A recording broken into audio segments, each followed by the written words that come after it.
وَإِذَا قِيلَ لَهُمْ لَا تُفْسِدُوا فِي الْأَرْضِ، اور جب کہا جاتا ہے ان منافقوں سے فساد نہیں مچاؤ ملک میں، عرص مراد ملک، سب سے بڑا فساد دوغلاپن ہے، سب سے بڑا فساد نفاق ہے، کیونکہ آپ اس کے ساتھ برتاؤ نہیں کر سکتے، آپ اس پر اعتماد نہیں کر سکتے۔ اور جب کہا جاتا ہے ان سے فساد مت کرو ملکوں میں، قالوا کہتے ہیں انما نحن مصلحون، بے شک ہم ہی تو اصلاح کرنے والے ہیں۔ کیوں؟ مسلمانوں سے کہتے تھے تم ایک طرف ہو گئے اور مقابلہ شروع ہوا، ہم تمہارے ساتھ بھی ہیں اور ان کے ساتھ بھی ہیں، دونوں کے درمیان ہم چل سکتے ہیں۔ جس کو اس زمانے میں کہتے ہیں کہ فلاں یہ نیوٹرل ہے، کہتے ہیں کہ بس نیوٹرل ہر جگہ چل سکتا ہے، یعنی میں منافق ہوں۔ مومن کا تو عقیدہ، مسلک، مرتبہ فکر صاف ستھرا نظر آ جائے۔ وہ سعودی عرب کا بادشاہ کبھی کبھی بیان دیتا ہے کہ جو لوگ یہاں آتے ہیں وہ ہمارے عقائد کا احترام کرے اور اس کی پابندی کرے۔ اللہ تعالیٰ کے بڑے احسانات میں سے حرمین شریفین زادہم اللہ حفظا و سلاما، وہ اہل حق کے پاس، اہل سنت والجماعت کے پاس۔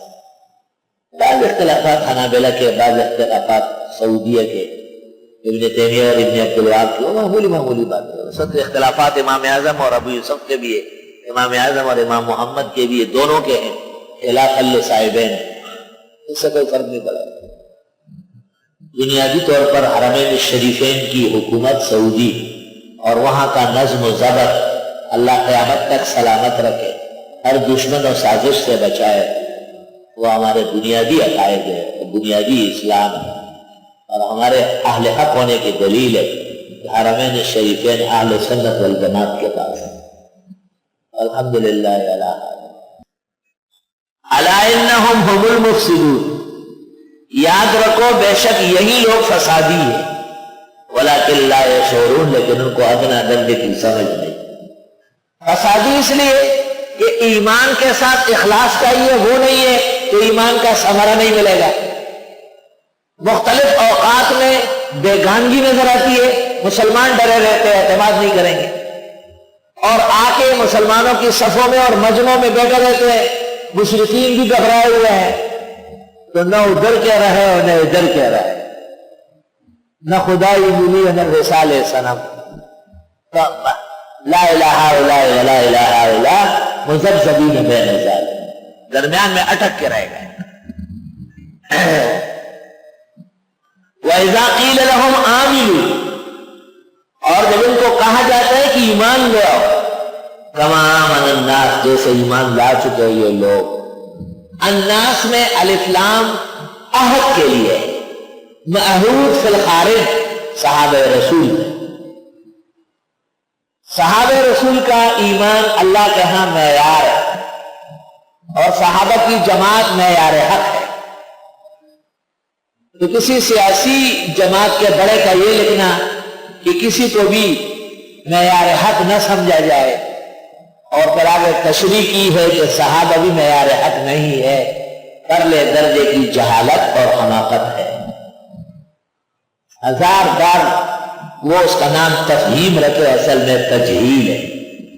عبد المجید دریابادی نے اپنی تفسیر قرآن کے شروع میں صحیح لکھا ہے، تفہیم القرآن، جس کو تفہیم کہنا مشکل ہے، یہ تحریف کے مترادف ہے۔ اس شخص کی تصنیفات میں اور خاص ذکر تفسیر میں تحریف زیادہ ہے۔ صفحہ 5 پر لکھتے ہیں میں نے اس ترجمے اور تفسیر میں آزاد ترجمانی کا طریقہ اختیار کیا ہے۔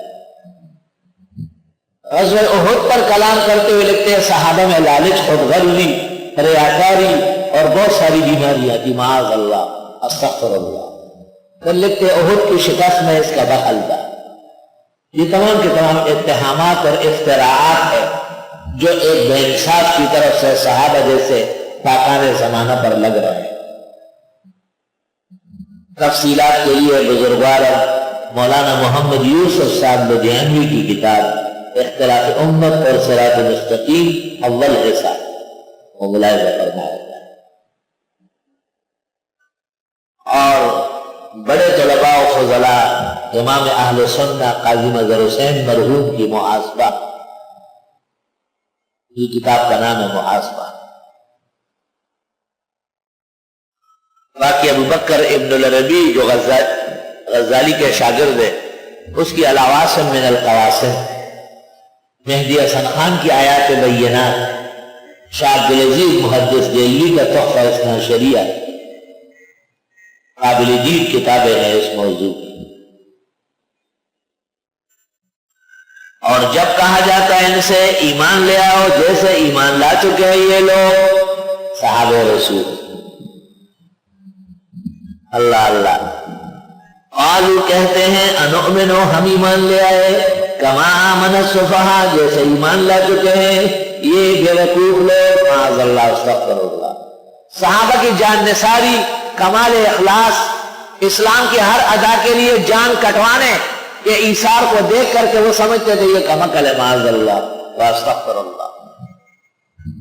اس سے پتہ چلا کہ صحابہ پر اعتراض کرنا یا طعن کرنا یہ بے دین لوگوں کا طریقہ ہے، اور سب سے پہلے قرآن کریم میں ہے کہ یہ منافقوں کا طریقہ ہے، یعنی جو صحابہ کے بارے میں خوش دل نہ ہو اور جن کا صحابہ کے بارے میں اطمینان قلب نہ ہو، اس کے اس قلب میں ایمان نہیں ہوگا، جیسے منافق کا ایمان نہ ہو۔